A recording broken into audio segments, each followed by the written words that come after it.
La brume à l'horizon ne semblait pas naturelle.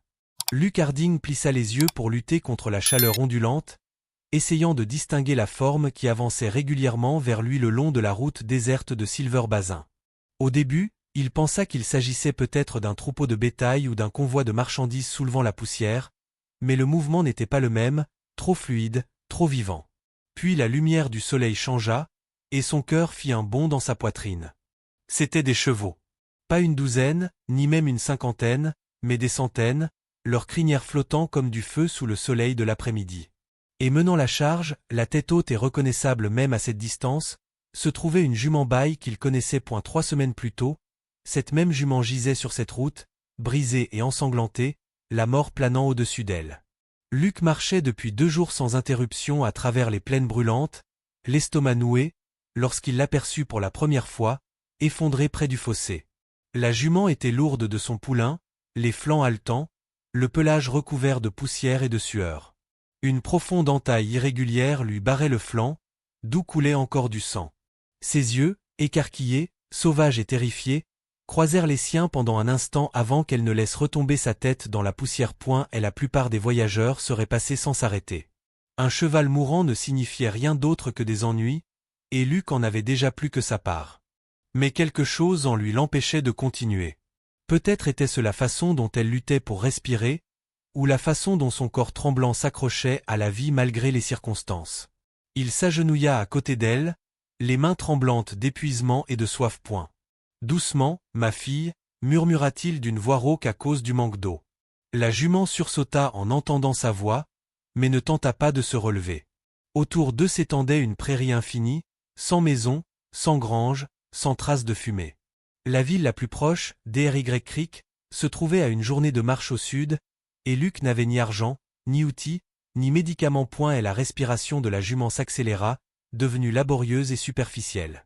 Sous sa peau, il pouvait voir le poulain à naître se tordre sans répit, luttant pour vivre alors que les forces de sa mère s'épuisaient. Luc déglutit péniblement. « Que suis-je censé faire » murmura-t-il, bien qu'il n'y ait personne pour l'entendre. Il n'avait ni bandage, ni couteau, ni même d'eau propre. Mais alors qu'il était assis dans la poussière, observant sa poitrine se soulever et s'abaisser, quelque chose changea en lui. Une fragile étincelle d'espoir dans le vide qui avait rempli sa vie pendant si longtemps. Il savait ce que signifiait être abandonné, souffrir et être oublié. C'était peut-être pour cela qu'il ne pouvait pas la quitter. Luc ôta sa seule chemise, un morceau de coton taché de sueur, et tituba vers un filet d'eau scintillant entre les rochers à une centaine de mètres de là. Il trempa le tissu dans le ruisseau frais, le tordit une fois, puis se dépêcha de revenir. Les yeux de la jument suivaient ses mouvements, méfiants mais pleins d'espoir, comme si elle comprenait d'une manière ou d'une autre que cet étranger ne lui voulait aucun mal. Doucement, ma belle, dit-il à nouveau en s'agenouillant à côté d'elle. Il commença à nettoyer délicatement la blessure, essuyant la saleté et le sang séché. Elle tressaillit une fois, mais ne se débattit pas. Sous la crasse, la blessure était grave, profonde, mais pas désespérée. S'il parvenait à la garder propre, elle pourrait survivre. À eu coucher du soleil, le ciel s'embrasa de couleurs, passant de l'ambre au violet, et Luc était toujours à ses côtés. Soudain, la jument se raidit, les naseaux dilatés, le souffle court. Luc se figea, observant avec incrédulité ses muscles se contracter. Elle allait mettre bas. Mais quelque chose n'allait pas. L'angle de son corps, la tension dans ses flancs lui indiquait que le poulain n'était pas bien positionné. Et la jument était trop faible pour mener seule la mise bas à terme. La terreur et la détermination se livraient bataille dans son cœur. « Allez, ma fille » murmura-t-il en retroussant ses manches. Il avait aidé des veaux à venir au monde dans les ranchs où il avait travaillé pour se nourrir, mais jamais un cheval. Pourtant, il ne pouvait pas la laisser mourir sans rien faire. Il stabilisa ses mains tremblantes et chercha à tâtons la position du poulain. Ses petites pattes étaient repliées vers l'arrière, coincées. Sans aide, la mère et son petit seraient morts avant l'aube. Il prit une profonde inspiration, s'efforçant de calmer ses pensées. « Aide-moi » lui dit-il d'une voix ferme.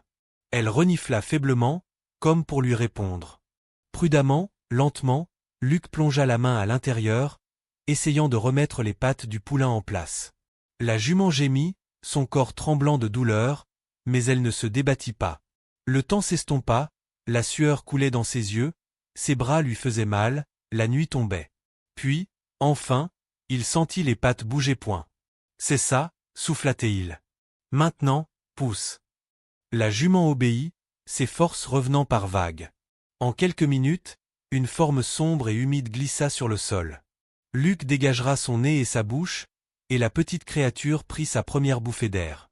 Une pouliche, parfaite et forte. La jument leva la tête et renifla son nouveau-né, oubliant sa fatigue. Luc s'assit, tremblant de soulagement et d'émerveillement. Il avait réussi.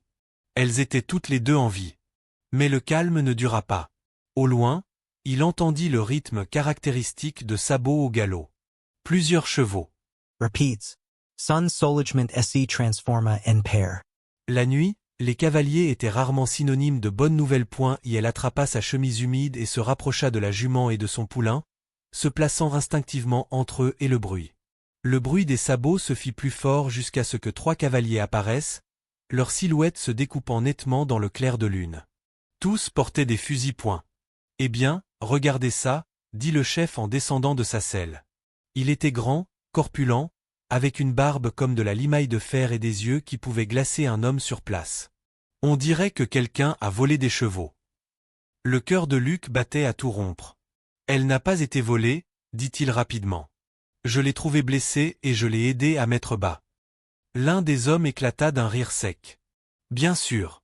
Et je suppose que tu te promènes avec des mains de médecin. Hein? Regarde-le, Ray, ce gamin est à peine assez vieux pour se raser. Le chef, qu'ils appelaient Ray, s'approcha, la main toujours posée sur la crosse de son revolver.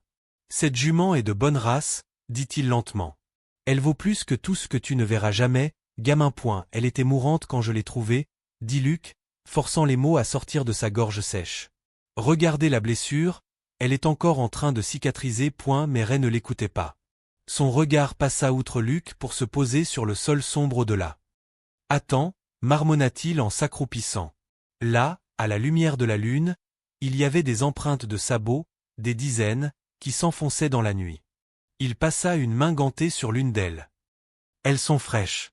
Elles datent de moins d'une demi-journée. Et elle se redressa, la voix basse. Elle n'était pas seule. Luc eut la bouche sèche. La jument, encore tremblante, avait réussi à se relever et aidait son nouveau-né à se mettre debout. Le poulain vacillait, ses pattes trop fragiles pour supporter son poids. Je ne sais rien des autres chevaux, dit Luc en essayant de paraître calme. Le 3e cavalier, un homme au cou épais et à la joue balafrée, descendit de cheval et suivit les traces vers le nord. Ces empreintes mènent vers Broken Mesa, cria-t-il. Le territoire des chevaux sauvages. Les yeux de Ray brillèrent d'avidité. Des chevaux sauvages, tu dis? Le malaise de Luc s'intensifia. Il avait entendu parler d'hommes comme ceux-là, des chasseurs de mustangs qui capturaient des troupeaux pour l'armée ou les vendaient aux plus offrants. C'était un travail cruel et sanglant. S'il vous plaît, dit Luc en s'avançant, elle est blessée. Elle a besoin de temps. Ray l'ignora et passa une main sur l'encolure de la jument. Elle tressaillit mais ne s'éloigna pas, confiante dans la proximité de Luc. Ce n'est pas un mustang sauvage, murmura Ray. Regardez ses pattes, sa poitrine.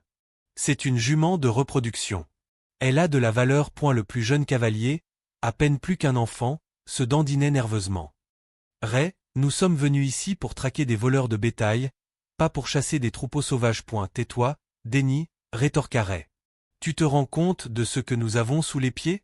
Une mine d'or. Luc sentit la panique monter en lui. Ces hommes ne partiraient pas sans elle.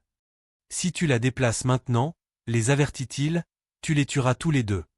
Ray se retourna, le regard durci. Mon garçon, tu ne comprends pas la situation. Je ne partirai pas, dit Luc d'une voix ferme pour la première fois de la nuit. Ray plissa les yeux. Ce serait une erreur. Mais avant qu'un autre mot ne puisse être prononcé, le sol lui-même sembla trembler. De nouveaux bruits de sabots, nombreux cette fois, résonnèrent dans la nuit. Juste avant l'aube, le vent tomba, laissant l'air étrangement calme. Thomas se réveilla au faible gémissement de la porte de la grange, qui se balançait sur ses gonds rouillés. Il chercha son fusil, le corps raide de sommeil et d'inquiétude. La nuit avait été longue et remplie de demi-rêves, de souvenirs de rires qui n'étaient pas les siens, d'endroits qu'il n'avait jamais vus. Au fond de lui, Il savait que ses problèmes étaient loin d'être terminés. Il sortit dans l'air froid du matin. L'horizon était teinté d'un rose pâle et le givre scintillait sur l'herbe sèche. Le ranch semblait calme, trop calme. Puis il remarqua que la porte du pâturage sud était grande ouverte. Son estomac se noua. Il se précipita vers elle, ses bottes crissant sur la terre gelée, et vit que le cadenas avait été sectionné. Bon sang! Marmoniti il. Il suivit les traces de sabots qui menaient vers la crête. Son cœur battait à tout rompre tandis qu'il comptait les empreintes. 1, 2, 3, 7. Son meilleur cheval avait disparu. Thomas courut vers la grange pour sceller sa jument restante, mais quelque chose en lui l'arrêta. Dans un coin, il remarqua une petite boîte en bois qu'il n'avait pas vue auparavant. Elle était cachée sous une vieille couverture, comme si quelqu'un avait essayé de la dissimuler. Il s'agenouilla, essuya la poussière et l'ouvrit. À l'intérieur se trouvait une étoile argentée, du genre de celle que portent les hommes de loi, et une photographie jaunie. Sur la photo se tenait un homme qui lui ressemblait étrangement, mais en plus âgé. La même mâchoire carrée, les mêmes yeux. L'homme portait un insigne identique à celui qui se trouvait dans la boîte. Au dos de la photo, écrit à l'encre délavée, figuraient les mots « Adjoint Samuel Granger, 1889 ». Thomas sentit un frisson lui parcourir l'échine. Son nom de famille n'était pas Granger, du moins c'est ce qu'il avait toujours cru. Il remit les objets dans la boîte, la referma soigneusement et la glissa dans la poche de son manteau. Quoi qu'il en soit, il verrait plus tard. Pour l'instant, son troupeau était en train de disparaître dans les collines. Il monta sur son cheval et se mit en route.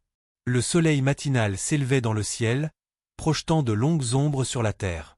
Après plusieurs kilomètres, il aperçut de la fumée au loin, fine, s'élevant en volutes régulières. Il fit galoper sa jument. Lorsqu'il atteignit la source de la fumée, il trouva un chariot calciné qui brûlait encore près du ruisseau. Les chevaux qui le tiraient avaient disparu, mais leur harnais avait été coupé. Thomas s'accroupit à côté des cendres du chariot. Quelque chose brillait faiblement sous les planches noircies. Il tendit la main et en sortit un revolver terni, sur lequel étaient gravées les initiales SG sur la crosse. Son cœur fit un bond. Samuel Granger. Encore ce nom. Avant qu'il n'ait le temps de réfléchir davantage, une voix résonna depuis la crête. Vous cherchez quelque chose, étranger? Thomas se retourna brusquement, le fusil levé. 3 cavaliers se détachaient dans la lumière du matin. Leurs visages étaient cachés sous de larges chapeaux, mais il pouvait voir le reflet de l'acier à leur ceinture. Celui du milieu, un homme grand avec une cicatrice allant de l'oreille au menton, éperonna son cheval pour avancer. Vous vous êtes perdu? Demanda l'homme d'une voix rauque et calme. Pas encore, répondit Thomas. Mais vous avez quelque chose qui m'appartient. L'homme balafré ricana. À vous? Ici, tout appartient à celui qui est prêt à le garder. Thomas ne bougea pas son fusil. Le vent soufflait dans l'herbe entre eux. Puis, sans prévenir, la main de l'homme se dirigea vers son arme. Thomas tira le premier. Le coup de feu retentit, résonnant sur les parois du canyon. L'homme balafré recula brusquement, serrant son épaule. Les autres. Les 2 hommes dégainèrent et tirèrent, les balles sifflant dans les airs. Thomas plongea derrière le chariot et riposta. Lorsque la fumée se dissipa, l'un des bandits gisait immobile sur le sol, l'autre s'était enfui et l'homme balafré avait disparu. Thomas respirait difficilement et de manière irrégulière. Il examina son bras.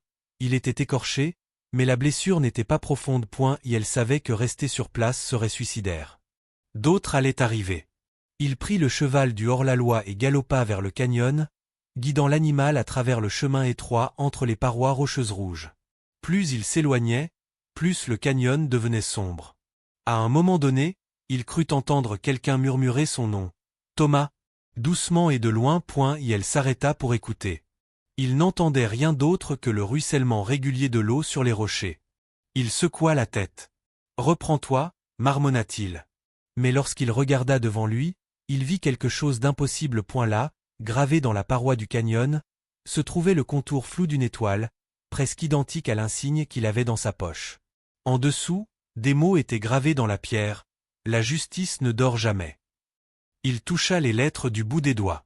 Elles étaient lisses, usées par le temps. Cet endroit avait une signification, même s'il ne la comprenait pas encore. Quand il atteignit l'autre côté du canyon, le soleil se couchait déjà. Il installa son campement près d'un ruisseau, alluma un petit feu et s'assit pour contempler les flammes. Il ne pouvait se défaire de l'impression que quelqu'un, ou quelque chose le guidait. D'abord le badge, puis la photo, et maintenant cela point et elle ressortit l'étoile argentée et la retourna à la lueur du feu. Le métal était rayé, mais solide. Au dos, il y avait une autre gravure qu'il n'avait pas remarquée auparavant, propriété du bureau du shérif de Silver Creek. Silver Creek. Ce nom lui semblait vaguement familier. Il se souvenait l'avoir entendu une fois, de la bouche d'un vieux vagabond en ville, une colonie minière abandonnée après une inondation, à une 50aine de kilomètres au nord. Plus personne ne s'y rendait point et elle décida qu'il y irait point alors que le feu s'éteignait. Thomas s'allongea sur son sac de couchage, fixant les étoiles au-dessus de lui. La nuit était silencieuse, à l'exception du doux bruissement du vent dans les arbres. Quelque part dans l'obscurité, un coyote hurla, longuement et faiblement. Il ferma les yeux et murmura « Quoi qu'il en soit, j'irai jusqu'au bout ». Le lendemain matin, il était déjà en route pour Silver Creek. Le sentier menant à Silver Creek serpentait à travers des kilomètres de ravins secs et de broussailles oubliées. Thomas chevauchait en silence, le seul bruit étant le cliquetis rythmique des sabots. La terre ici semblait différente, plus vide, comme si le temps lui-même s'était arrêté.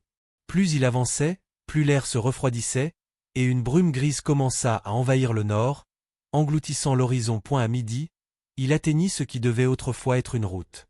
Des panneaux indicateurs usés par les intempéries penchaient sur le côté, leurs inscriptions presque effacées par le vent et les années. L'un d'eux était à peine lisible, Silver Creek 5 miles. Alors qu'il chevauchait, une odeur de pourriture se mit à flotter dans l'air. Les arbres se dressaient comme des squelettes noirs, dépouillés par d'anciens incendies. Puis il la vit, la ville. Ou ce qu'il en restait. Des bâtiments à moitié effondrés, des fenêtres brisées et le faible scintillement du verre brisé le long de la rue principale. Le clocher d'une église était toujours debout, tordu mais tenace, pointant comme un doigt vers le ciel. Thomas ralentit son cheval et entra dans ce qui restait de Silver Creek. Ses bottes résonnaient sur les planches fissurées du porche du saloon lorsqu'il mit pied à terre. Il poussa les portes, qui grincèrent sur leurs gonds comme un soupir. À l'intérieur, la poussière flottait dans l'air. Le bar était toujours rempli de bouteilles, certaines vides, d'autres remplies d'un liquide sombre et figé. Un jeu de cartes était éparpillé sur une table, comme si les joueurs s'étaient simplement évaporés en plein milieu d'une partie. Et elle se dirigea vers le bar et remarqua quelque chose gravé dans le bois. C'était une étoile, presque identique à l'insigne qu'il portait. En dessous, les initiales SG étaient profondément gravées dans le bois. Thomas recula d'un pas. Samuel Granger, murmura-t-il. Puis, derrière lui, il entendit un léger bruit. Un plancher qui craquait. Il se retourna brusquement, son fusil prêt à tirer. Dans l'embrasure de la porte se tenait un vieil homme, la barbe emmêlée et grise, les yeux pâles comme des nuages d'orage. Il s'appuyait lourdement sur une canne. Nous n'avons pas souvent de visiteurs, dit le vieil homme, la voix rauque à force de ne pas parler. Silver Creek est morte depuis près de 30 ans. Thomas baissa son fusil, mais ne le lâcha pas. Je ne suis pas ici pour faire du tourisme, dit-il. Vous connaissiez un homme nommé Samuel Granger? L'expression du vieil homme changea. Oui, dit-il après une pause. Je le connaissais. Le shérif Granger. Le dernier homme de loi que cette ville ait jamais eu. Thomas s'approcha. Que lui est-il arrivé? Le vieil homme boitilla jusqu'à une chaise et s'y affala lentement. L'inondation a emporté la majeure partie de la ville en 89. Mais avant cela, il y avait des problèmes. Des bandits. Des voleurs de bétail. Un gang appelé les Hollow Spurs. Granger les a combattus presque seul après que ses adjoints aient été abattus. On dit qu'il a livré son dernier combat ici même, à Silver Creek. Thomas porta la main à la poche de son manteau. Il a laissé derrière lui un insigne. Et une photo. Je l'ai trouvé caché dans mon ranch. Le vieil homme l'observa attentivement. Votre ranch, dites-vous? Où se trouve-t-il? Press de Dry Hollow. Les yeux de l'homme s'écarquillèrent légèrement. Dry Hollow. Eh bien, que je sois damné. Cette terre appartenait à Granger lui-même, avant que la ville ne soit engloutie. Thomas se fija. Que voulez-vous dire? Sa famille n'a jamais réussi à s'en sortir, dit l'homme doucement. Sa femme et son fils. Certains disent que l'inondation les a emportés. D'autres prétendent que c'est le gang qui les a tués. Après cela, Granger est parti chaque nuit à cheval pour se venger, jusqu'au jour où il a tout simplement disparu. Thomas sentit le monde basculer pendant un instant. Était-ce possible? La ressemblance sur la photo, les initiales, le badge, tout concordait trop parfaitement. Le vieil homme poursuivit. Si tu as trouvé son badge, mon garçon, peut-être qu'il essaie encore de terminer ce qu'il a commencé. Dehors, le tonnerre grondait faiblement au loin. Thomas s'approcha de la porte et regarda le ciel qui s'assombrissait. Le vent s'était levé à nouveau, soulevant la poussière dans les rues désertes. Et elle se retourna vers le vieil homme. Où opérait ce gang, les Hollow Spurs? L'homme hésita. Dans une vieille mine, au nord de la crête. Mais fais attention, mon garçon. Cet endroit est maudit. Ceux qui s'y rendent ne reviennent jamais. Thomas acquiesça d'un signe de tête sombre. Alors je m'assurerai d'y aller. Il monta sur son cheval et quitta la ville fantôme, les nuages d'orage bouillonnant au-dessus de sa tête. Des éclairs zébraient le ciel, illuminant les collines d'une lumière blanche aveuglante. Le chemin menant à la mine était étroit et dangereux, jonché de rochers et de carcasses de vieux chariots. Quand il atteignit l'entrée, l'air sentait la rouille et la terre. L'entrée de la mine béait comme une blessure dans la montagne. À côté, un panneau à moitié pourri indiquait « Hollow Spur Mining Company ». Thomas mit pied à terre et attacha son cheval à un poteau voisin. Il alluma une lanterne et pénétra à l'intérieur. Le tunnel avala la lumière presque instantanément. Des gouttes d'eau résonnaient dans l'obscurité. Ses bottes éclaboussaient les flaques d'eau à mesure qu'il s'enfonçait dans les profondeurs. L'air devenait plus froid, plus lourd. À un moment donné, il crut entendre de faibles pas derrière lui, mais lorsqu'il se retourna, il ne vit rien d'autre que l'obscurité. Puis il le vit. Un faible éclat de lumière plus loin. Quelqu'un était là. Il s'accroupit et avança prudemment. Le tunnel débouchait sur une large caverne éclairée par un feu de camp. 3 hommes étaient assis autour, armés et tendus. L'un d'eux, le hors-la-loi balafré qu'il avait abattu quelques jours plus tôt, était en train de panser son bras. Thomas le reconnut immédiatement. Tu n'as pas pu rester mort, hein? Ricana le hors-la-loi en le voyant. On dirait que tu as hérité du sang têtu de Granger, après tout. Ces mots frappèrent Thomas comme un coup de marteau. Qu'est-ce que tu as dit? Le hors-la-loi rit amèrement. Tu ne sais même pas, n'est-ce pas? Tu es de sa famille. Nous pensions avoir exterminé jusqu'au dernier d'entre vous. Le regard de Thomas se durcit. Vous en avez oublié un. Des coups de feu éclatèrent. La caverne se remplit de fumée et d'échos. Thomas roula derrière un rocher, tira 2 fois et abattit l'un des hommes.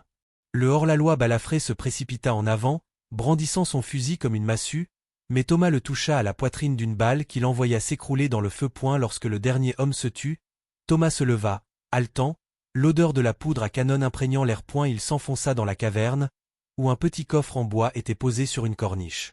Il l'ouvrit et trouva des piles de pièces d'or et un insigne en étain rouillé, celui du shérif Samuel Granger.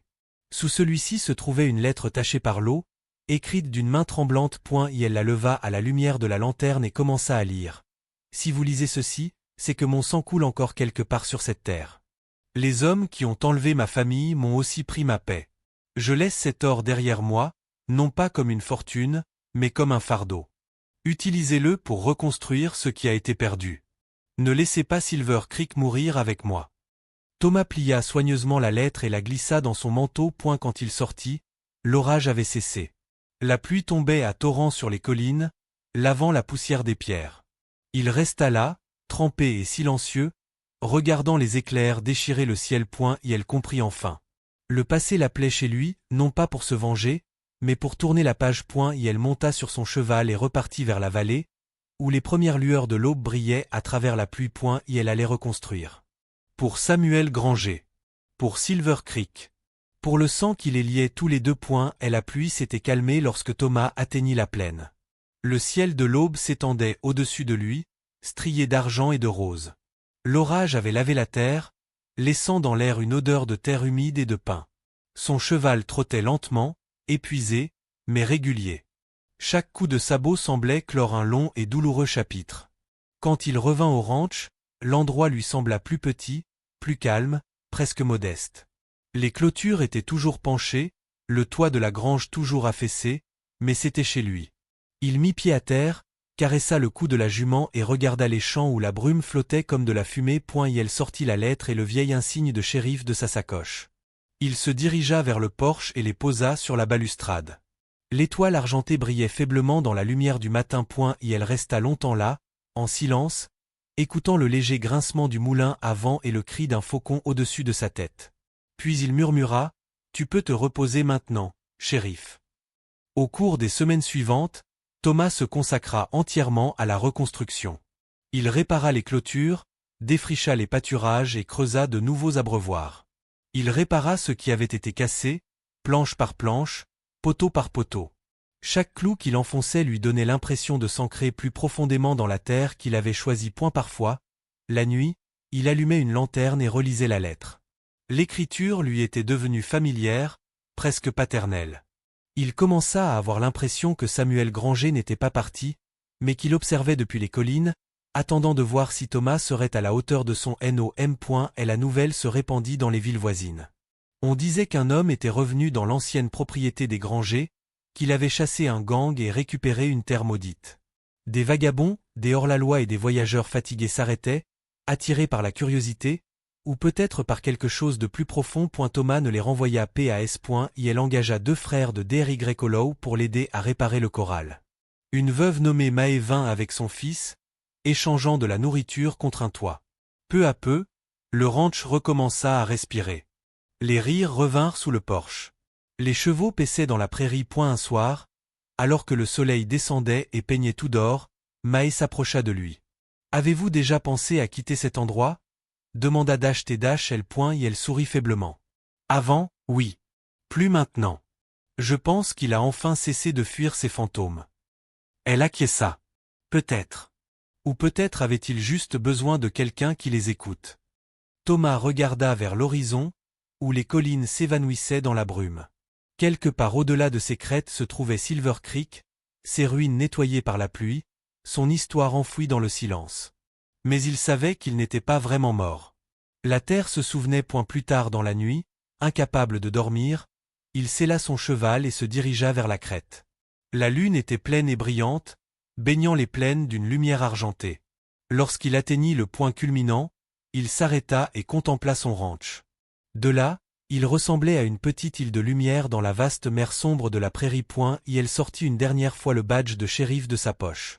Il reflétait la lumière de la lune et scintillait faiblement, presque vivant. La justice ne dort jamais, murmura-t-il, les mots gravés dans la pierre du canyon encore frais dans sa mémoire. Il épingla le badge au poteau au bord de la crête. Le vent tira doucement sur son manteau, comme une main qui lui faisait ses adieux. Pendant un instant, il aurait juré avoir vu une silhouette debout près du corral en contrebas, grande, large d'épaules, le chapeau rabattu sur les yeux. La silhouette vacilla dans le clair de lune, puis s'estompa dans la brume. Thomas ne ressentit aucune peur. Seulement de la paix. Et elle fit demi-tour avec son cheval en direction de la maison, où les lanternes brillaient chaleureusement à travers les fenêtres et où des rires flottaient faiblement dans le vent. À l'aube, l'écusson avait disparu. Seule une légère trace subsistait à l'endroit où il avait été cloué, l'empreinte d'une étoile brillant faiblement dans le bois. Des années plus tard, les voyageurs qui passaient par Dry Hollow parlaient encore de l'homme qui avait reconstruit le ranch Granger. Certains le qualifiaient d'homme de loi, d'autres de chasseur de fantômes, mais la plupart s'accordaient sur un point. La région avait changé après son arrivée. L'herbe poussait là où la poussière régnait autrefois. Les puits se remplissaient à nouveau. Et les nuits calmes, lorsque le vent soufflait depuis le canyon, les gens disaient entendre le tintement des éperons et l'écho faible d'une voix murmurant dans l'obscurité. « Reste juste, mon fils. Reste sincère. » Thomas n'a jamais recherché la gloire ni la richesse. Il vivait simplement, avec les gens qui avaient trouvé le chemin jusqu'à lui. Le ranch est devenu un refuge pour ceux qui avaient besoin d'une seconde chance, des hommes et des femmes avec un passé qu'ils voulaient enterrer, tout comme lui l'avait fait autrefois. Et parfois, lorsque les tempêtes arrivaient et que les éclairs déchiraient le ciel au-dessus de la crête, il se tenait sous le porche et inclinait son chapeau vers le nord. Vers Silver Creek. Vers Samuel Granger. Vers le sang qui avait perduré. Le tonnerre répondait comme un tambour lointain, et Thomas souriait. Car certains héritages ne s'effacent pas, ils changent simplement de main.